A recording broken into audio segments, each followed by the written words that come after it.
Kerinduan hati kami, mujizat-Mu terjadi sekarang ini di dalam kehidupan kami, secara khusus ketika kami membaca dan merenungkan firman-Mu, sehingga hati yang keras dilembutkan dan yang benar-benar membutuhkan pertolongan dikuatkan, dihiburkan, diteguhkan, dinasihati oleh firman-Mu. Pakailah hamba-Mu untuk menjadi alat saluran berkat firman, beri sikap hati yang benar bagi kami. Belajar firman untuk melakukannya supaya kami hidup dalam berkat-berkat firman-Mu.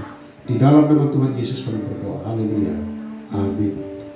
Mari kita buka dalam Amsal pasal 30. Amsal pasal 30.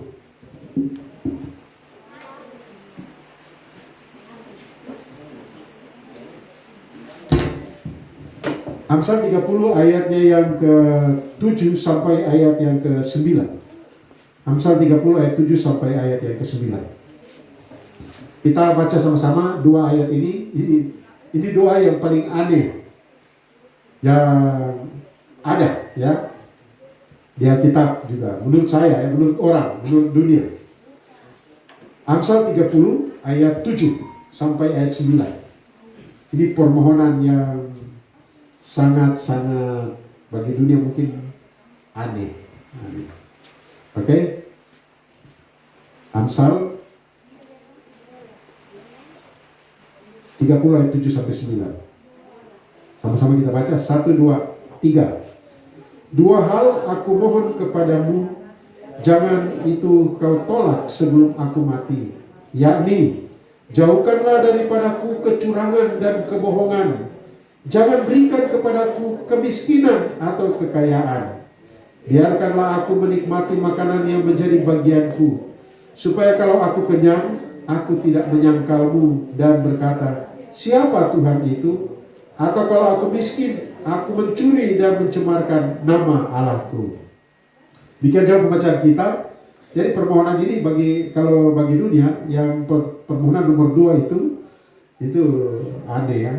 Aneh. Tapi itu yang kita sudah lihat.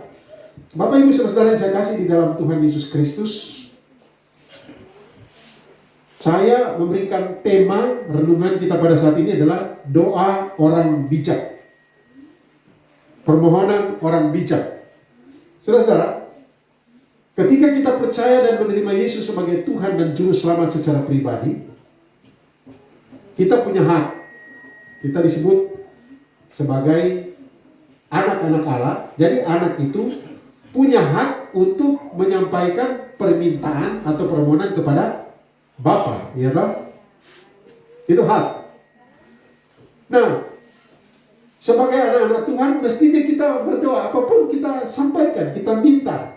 Di samping doa itu kan ada penyembahan, ada pujian, ada syukur. Tetapi doa itu ada juga permohonan di dalamnya. Nah, saudara-saudara yang saya kasih di dalam Tuhan Yesus Kristus, kita sebagai orang-orang percaya harus berdoa seperti orang bijak yang dicontohkan di dalam Amsal pasal 30 ayat yang ke-7 sampai ayat 9. Pertanyaannya, bagaimana seorang bijak itu berdoa? Apa isi doa orang bijak? Saudara-saudara, dari Amsal pasal 30 tadi kita akan melihat ada 5 prinsip. Biasa 3 ya. Sekarang 5 prinsip dari doa orang bijak, atau 5 prinsip orang bijak dalam berdoa. Yang pertama, kita lihat ayat yang ke-6. 6-7 ya. Ayat 7, secara khusus ayat 7, ayat 7. Dua hal aku mohon kepadamu. Itu saja. Dua hal aku mohon kepadamu. Prinsip pertama di dalam berdoa atau bermohon ialah kita harus memiliki permohonan yang pasti. Prinsip pertama orang bijak berdoa adalah permohonannya pasti. Artinya apa? Sudah dipertimbangkan baik-baik apa yang menjadi permohonan.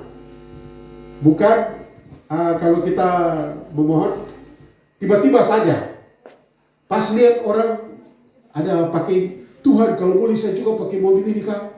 Ada lihat orang pakai payung bagus, kalau boleh saya warna merah. Itu namanya menuruti keinginan saya ya. Jadi memiliki permohonan yang pasti. Saudara-saudara saya kasih dalam Tuhan Yesus Kristus, sudah dipertimbangkan baik-baik apa yang menjadi permohonan. Permohonannya jelas, karena benar-benar sudah disiapkan dan dipikirkan. Makanya dia bilang, 2 hal aku mohon kepadamu. 2 hal. Banyak orang memohon kepada Tuhan bukan 2 hal, tapi banyak hal dan campur baur. Mungkin kasih turun sedikit tapi di volume ini. Jadi yang dikatakan di sini 2 hal aku mohon, dia sudah siapkan semua gitu. Sudah mantapkan semua. Saudara-saudara yang saya kasih Tuhan, maka perlu kita ketika kita berdoa ada catatan mungkin, oh ini saya meminta ini, saya meminta ini, saya meminta ini, permohonan. Sehingga permohonan itu benar-benar ketika kita berdoa spesifik, itu khusus untuk berdoa. Itu prinsip pertama. Prinsip kedua masih di ayat 7. Kira-kira ungkapan apa itu? Ungkapan pertama kan tadi, 2 hal aku mohon kepadamu. Berarti itu permohonannya pasti. Yang kedua, ungkapan apa? Jangan kau tolak sebelum aku mati. Artinya apa prinsip kedua? Orang bijak berdoa, dia menyadari bahwa semua dibatasi oleh kematian. Itu. Dia berdoa, dia menyadari bahwa semua yang dimohonkan dibatasi oleh kematian. Oleh karena itu sebelum kematian dia datang, dia harus menjadi jawaban atas doanya. Merelakan diri dipakai Tuhan oleh Tuhan untuk menjadi jawaban atas permohonan doanya. Jangan kau tolak sebelum aku mati. Saudara, ini kesadaran ini penting bagi kita. Kita punya permohonan, jelas, pasti. Tetapi kita harus sadar, kita nanti mati. Apakah permohonan kita itu berdampak bagi orang banyak atau untuk kepentingan diri sendiri? Atau pemuasan diri sendiri? Ya toh? Ada orang berdoa begini. Contoh dalam perjanjian baru itu Tuhan Yesus mencontohkan 2 orang ahli Taurat dan orang berdosa, pemungut cukai. Berdoanya, pokok doanya ahli Taurat atau orang Farisi bilang begini di perumpamaan Tuhan Yesus. Tuhan, aku memberi perpuluhan, aku bikin ini. Wah, dia seolah-olah pamer kepada Tuhan apa yang dia sampaikan. Tapi orang berdosa berdoa, Tuhan, aku ini orang berdosa, kasihanilah aku. Dan Tuhan bilang, doa yang diterima adalah doa orang yang berdosa ini. Saudara-saudara saya kasih dalam Tuhan Yesus Kristus. Yang dimaksud menyadari bahwa semua dibatasi oleh kematian. Supaya kita ketika kita berdoa, kita berpikir, merefleksikan diri kita ini, apakah permohonan saya ini penting atau tidak? Apakah permohonan saya ini akan terjawab kalau boleh Tuhan pakai saya untuk menjawab doa saya ini? Saya menjadi alat. Misalnya, seringkali saya berdoa begini, kalau doa makan. Tuhan, terima kasih untuk makan minum buat kami, terima kasih. Tuhan menguduskan makan minum ini, dan kami berdoa bagi orang-orang yang membutuhkan. Khususnya bagi hamba-hamba Tuhan. Kalau kami di sekitar mereka, pakai kami Tuhan jadi berkat. Itu doa. Saya selalu berdoa seperti itu. Rindu Tuhan pakai. Saudara-saudara, tetapi pengertian yang dalam lagi di sini, menyadari bahwa semua dibatasi oleh kematian, supaya ketika kita berdoa, kita sadar bahwa semuanya tergantung penuh kepada Tuhan. Tuhan menjawab, tapi saya ingat di kelas tanya begini, saudara-saudara, sebenarnya saya mau khotbah tentang kedatangan Kristus kedua kali itu, langit baru dan bumi baru. Tetapi tadi malam saya rubah dan saya berpikir begini, saya biasa tanya ke mahasiswa, kamu pilih mana? Tunggu wisuda baru Yesus datang atau Yesus datang sudah tidak usah tunggu wisuda? Yalah, tunggu wisuda saja. Udah lebih penting wisuda atau yang masih muda sudah cukup tukar cincin. Tunggu mana? Tunggu menikah dulu baru Tuhan Yesus datang atau biar sudah? Setelah tukar cincin Tuhan Yesus datangnya tidak apa-apa. Nah, kepentingan-kepentingan untuk menyadari bahwa kita dibatasi oleh waktu, khususnya kematian, akan menolong kita meminta, tidak minta sembarang-sembarang. Karena Tuhan juga akan mati. Prinsip ketiga. Ini 5 prinsip tercepat. Ayat yang ke-8. Ayat 8 bilang apa? Jauhkanlah daripadaku kecurangan dan kebohongan. Sampai situ. Prinsip ketiga adalah ketika kita berdoa kita harus menjunjung tinggi integritas. Apa itu integritas? Integritas itu begini. Jujur, pengertian pertama integritas adalah jujur, kedua konsisten. Jujur adalah kita mengatakan apa yang kita lakukan. Tapi banyak orang kan sekarang kalau menguntungkan, kalau wah hebat terkenal, itu saya juga di situ, saya juga panitia, saya juga. Tapi kalau itu sesuatu yang salah, dia bilang bukan saya sudah bilang kan, itu namanya lempar batu sembunyi batu, lempar batu sembunyi tangan. Jadi integritas itu pertama kita jujur. Kita mengatakan apa yang kita lakukan. Tetapi konsisten itu artinya kita melakukan apa yang kita katakan. Nah, makanya guru-guru itu ada nasihat di Yakobus pasal 3 ayat 1. Guru dan orang tua. Jangan saudara-saudaraku, janganlah banyak orang di antara kamu mau menjadi guru. Karena kita tahu sebagai guru kita akan dihakimi menurut ukuran yang lebih berat. Karena apa? Banyak guru, banyak pendeta seperti saya mungkin, banyak orang tua, banyak berbicara dengan ajaran-ajaran tetapi tidak melakukan, tidak konsisten. Nah itu integritas. Jadi integritas ada unsur jujur, ada unsur konsisten. Melakukan apa yang kita katakan. Tetapi unsur juga yang ketiga adalah apa adanya aku ini lihat. Yesus berkata, marilah ikut aku. Artinya mari berjalan di belakangku. Kau lihat apa saja tentang aku. Ini terbuka. Tidak ada yang tertutup. Suami istri, orang tua anak, HP-nya bisa dipegang ke tidak? Tertutup kah tidak? Atau apa? Ya kadang dalam merenungkan ini tadi saya sedang berpikir Tuhan kalau begitu saya juga kurang dari standar. Yang berhubungan dengan ketika terbuka di hadapan Tuhan, ketika terbuka di hadapan jemaat semua, pasti Bapak Ibu akan ragukan, ini gembala kok begini, Tuhan aduh kasihan. Kesadaran ini akan menolong kita untuk ketika kita berdoa, kita akan mencurahkan seperti orang berdosa. Kasihanilah aku orang yang berdosa ini ya Tuhan. Apa yang dimintakan di sini? Yang diminta oleh penulis Amsal ini. Agur bilang apa? Jauhkanlah daripadaku kecurangan dan kebohongan. Saudara-saudara yang saya kasih Tuhan.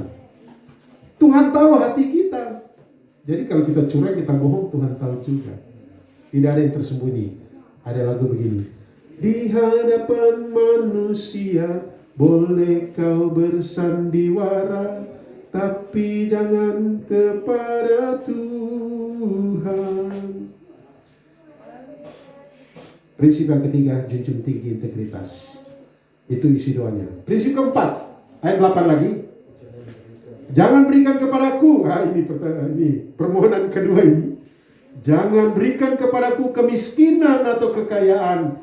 Biarkanlah aku menikmati makanan yang menjadi bagianku. Saudara-saudara yang saya kasih Tuhan. Prinsip yang keempat adalah kita percaya kepada kuasa Allah. Artinya kita tunduk pada kuasa Tuhan. Karena ada orang sebelum lanjut, saya kemarin ada nonton di YouTube, ada yang viral, kemudian ada yang bikin konten seperti ini. Orang miskin bukan karena malas, tidak semua orang miskin karena malas. Bilang begitu. Saya juga setuju dengan itu ya.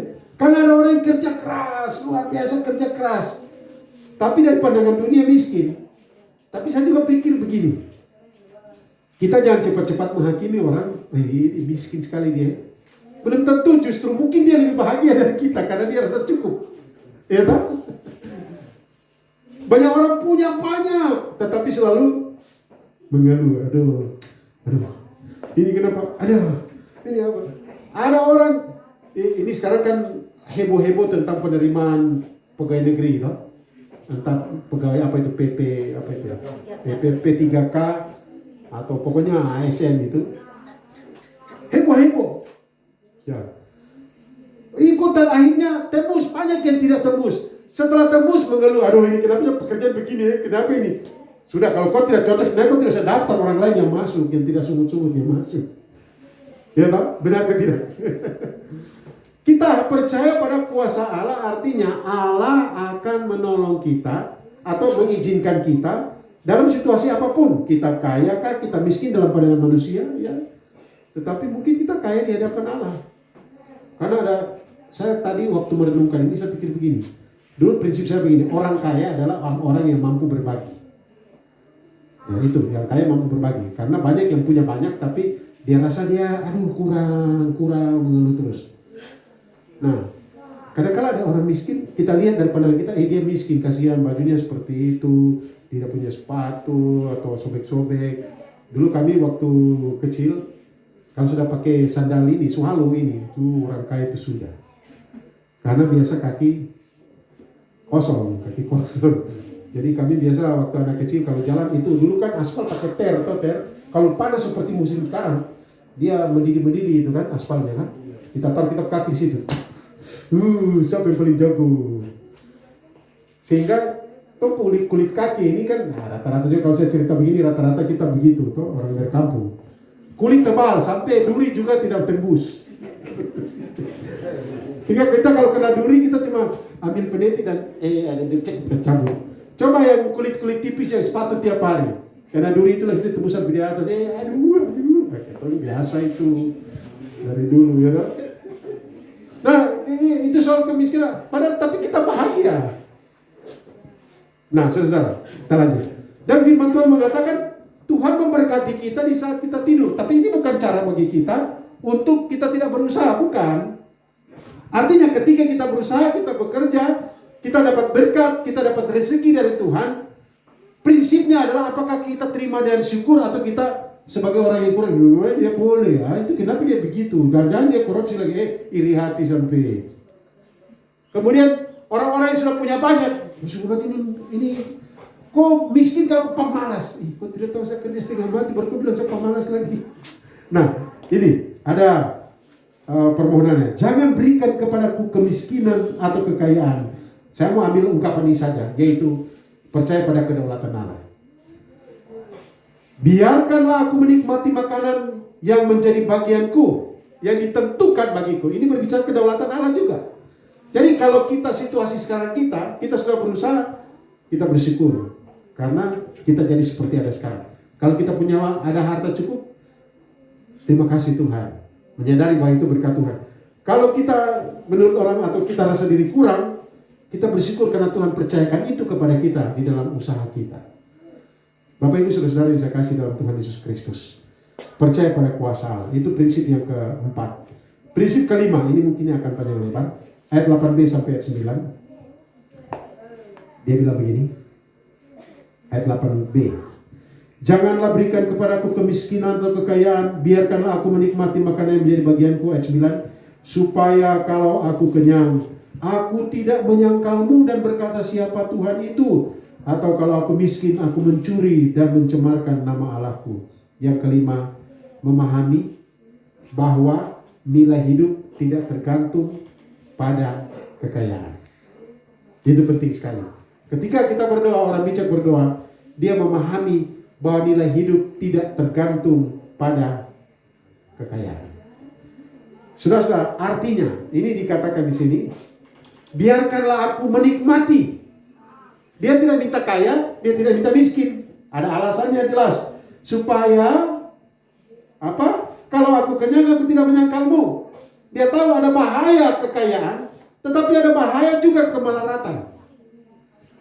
Bahaya dari kekayaan ada begitu riskan untuk melupakan Tuhan. Tetapi bahaya dari kemiskinan nanti mencuri.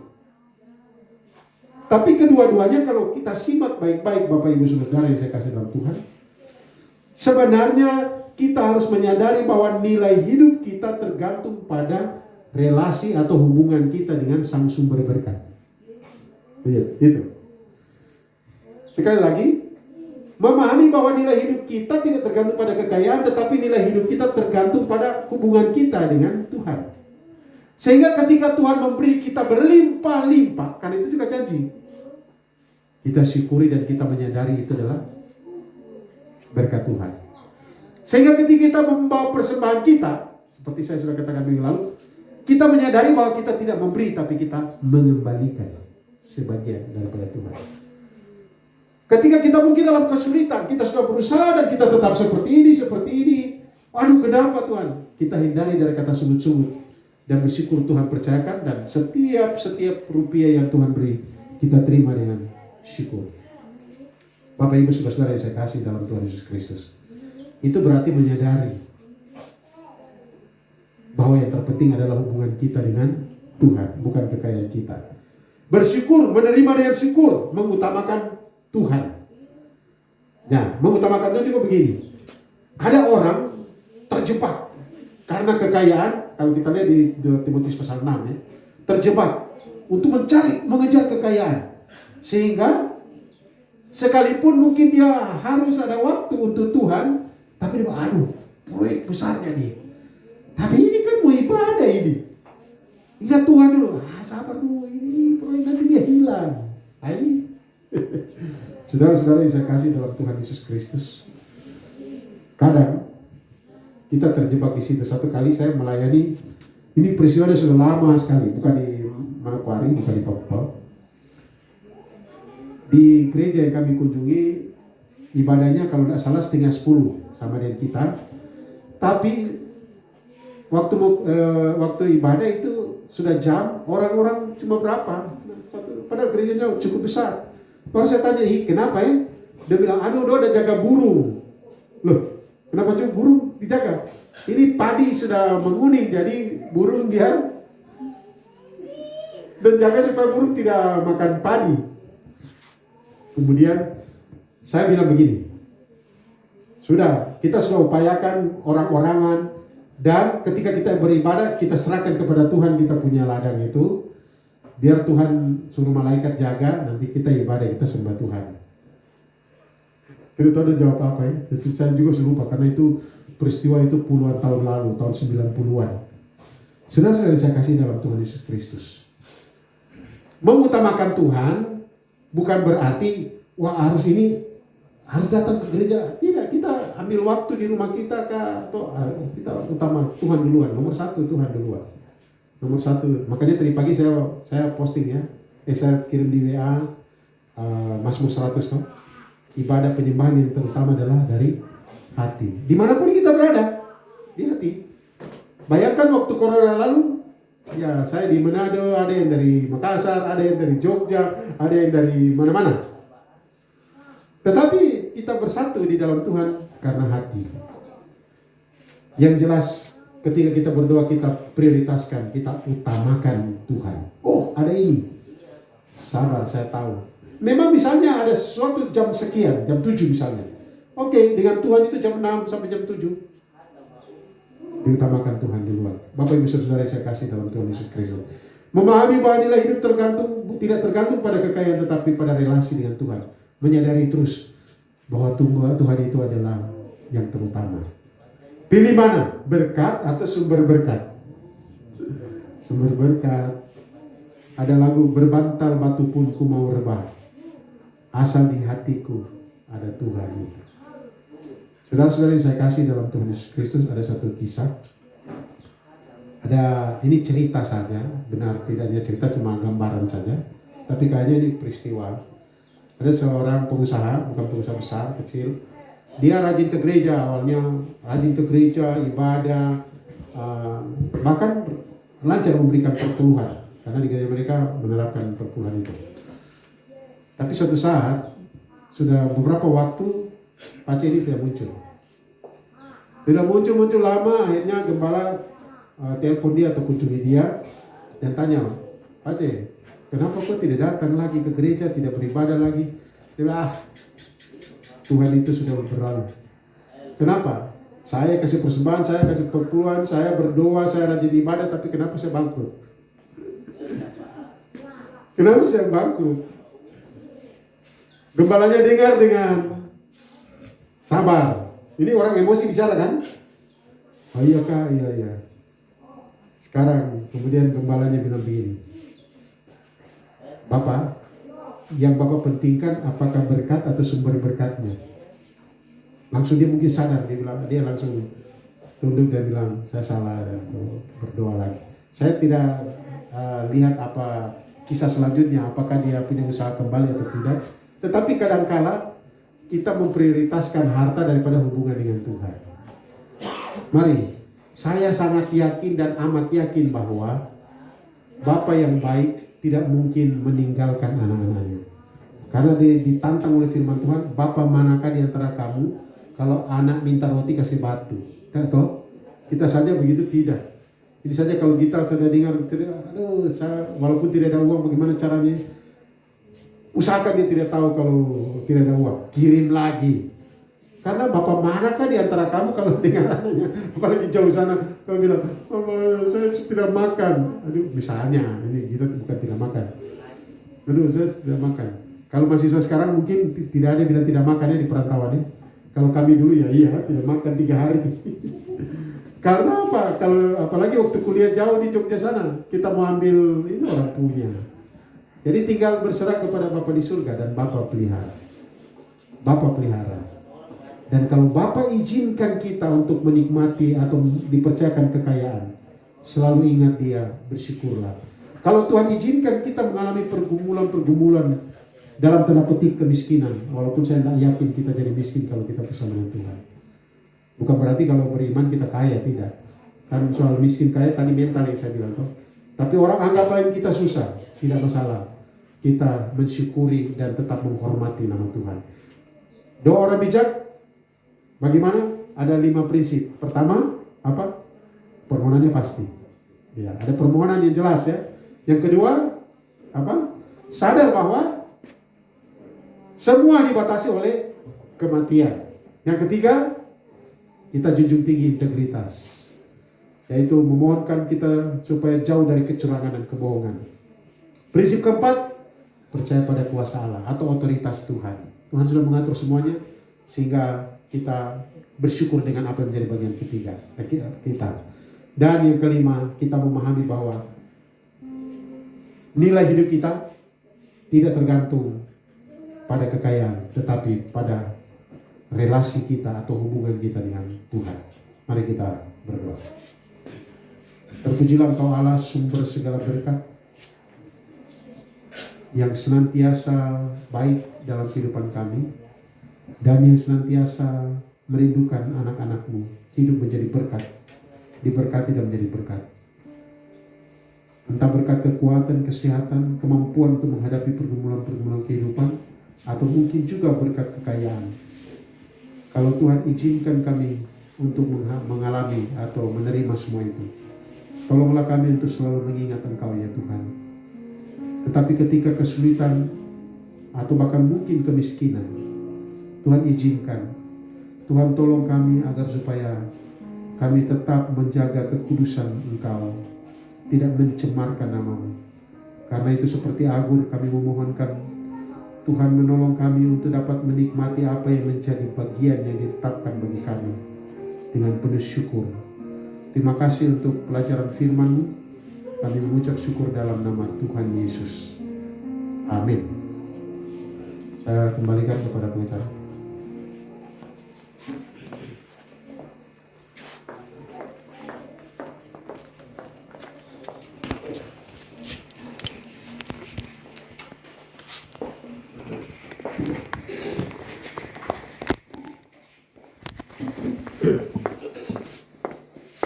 Terima kasih untuk hambanya yang telah melayani kita di sini.